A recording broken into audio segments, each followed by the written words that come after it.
자, 고대사에서 가장 흥미진진한 이야기 중 하나다. 와, 이 한 문장만 들어도 뭔가 대단한 이야기가 펼쳐질 것 같지 않나요? 오늘 우리가 파헤쳐볼 이야기가 바로 그런 정말 영화 같은 이야기거든요. 율리우스 카이사르. 이름만 들어도 뭔가 엄청나죠? 위대한 정복자, 로마의 절대 권력자. 근데 오늘은요, 우리가 아는 그 카이사르가 아니에요. 아직 권력의 정점에 오르기 한창 전 그의 진짜 본성을 보여주는 어쩌면 좀 미친 것 같기도 한 그런 일화 속으로 들어가 볼 겁니다. 바로 25살 청년 카이사르가 해적한테 붙잡혀 놓고 오히려 야, 내 몸값 이거밖에 안 돼? 더 올려! 하고 호통쳤던 그야말로 담대함을 넘어서 광기처럼 보이는 바로 그 이야기 말이죠.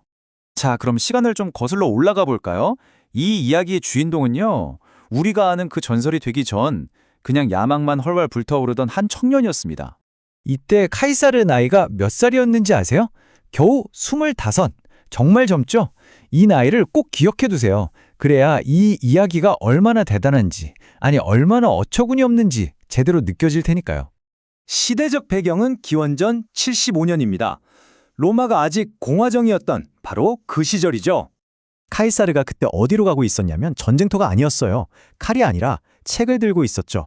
학문의 중심지였던 로도스 섬으로 유학을 가던 길이었습니다. 왜냐? 당대 최고의 웅변술 스승이었던 아폴로니우스한테 한 수 배우려고요. 이걸 보면 카이사르의 초기 야망은 칼 쓰는 장군이 아니라 말절하는 정치인이었던 것 같아요.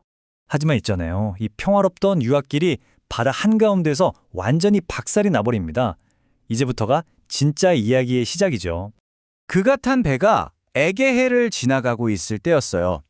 당시 지중해를 거의 자기들 앞마당처럼 쓰던 악명 높은 킬리키아 해적들한테 딱 걸리고 만 겁니다. 아, 여기서 잠깐!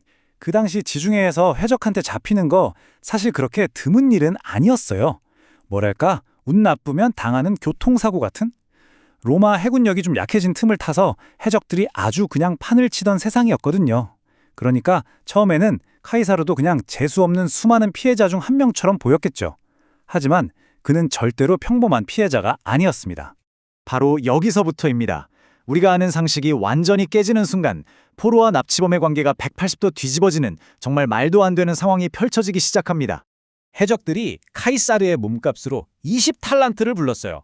이게 당시로서는 꽤 큰 돈이었습니다. 자, 여러분이 만약 이 상황이라면 어땠을 것 같으세요? 제발 살려달라고 빌었을까요? 아니면 깎아달라고 했을까요? 카이사르의 대답은요, 진짜 상상도 못할 수준입니다. 믿겨지세요?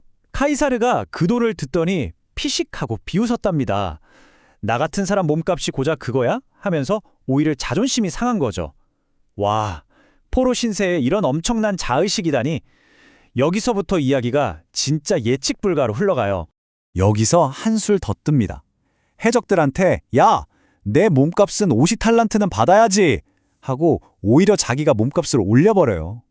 처음 부른 금액의 2배가 넘는 돈이죠. 해적들도 아마 얘 뭐지? 했을 거예요. 그쵸?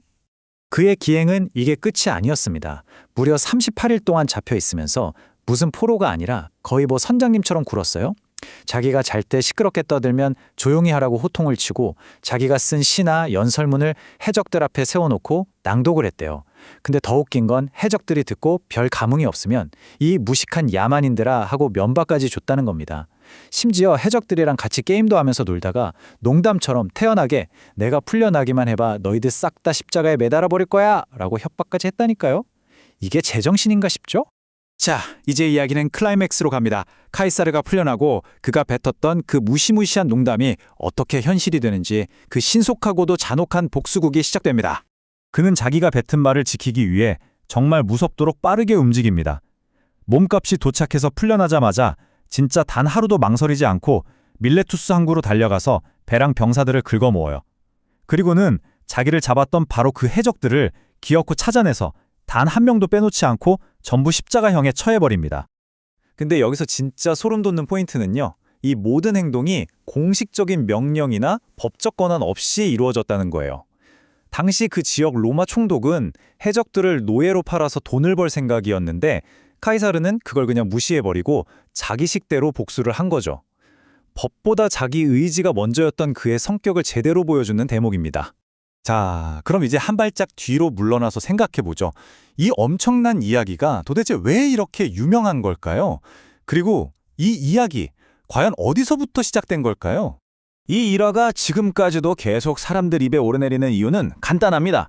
카이사르라는 인물의 모든 걸 압축해서 보여주거든요.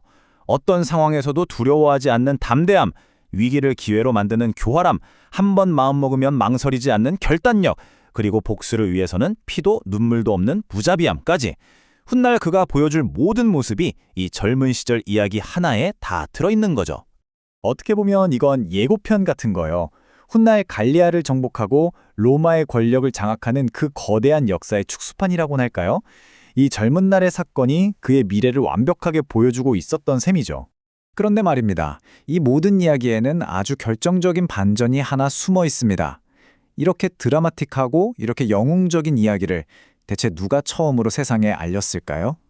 역사가들이 파고들어 보니까 아주 재미있는 사실이 하나 나와요. 이 사건 현장에는 다른 믿을 만한 제3의 목격자가 없었다는 거죠. 그럼 이 놀라운 영웅담, 대체 어디서 나온 걸까요? 네, 맞습니다. 가장 유력한 용의자는 바로 이 이야기의 주인공, 카이사르 자기 자신이라는 겁니다. 자, 이게 바로 오늘 여러분께 던지는 마지막 질문입니다.